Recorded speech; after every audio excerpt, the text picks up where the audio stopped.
एक दिन गांव में कुछ कुदरती आपदा आ गई और साधु और नर्तकी दोनों उस कुदरती आफत में मर गए। मरने के बाद जब ये दोनों यमलोक पहुँचे तब इनके कर्मों और इनके पीछे छुपी भावनाओं के आधार पर इन दोनों को स्वर्ग या नरक में भेजने की बात होती है।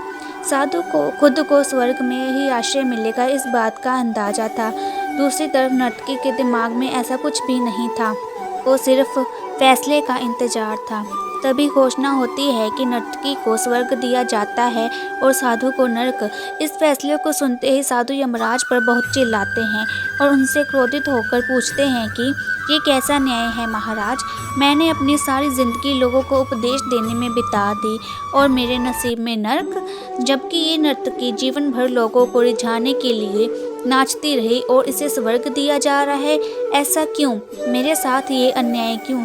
यमराज ने साधु को शांति से उत्तर देते हुए कहा कि ये नर्तकी अपने पेट भरने के लिए नाचती जरूर थी, किंतु उसके मन में यही भावना थी कि मैं अपनी कला को ईश्वर के चरणों में समर्पित कर रही हूँ। जबकि तुम लोगों को उपदेश देते हुए भी ये सोचते थे कि काश तुम्हें भी नर्तकी का नाच देखने को मिल जाए।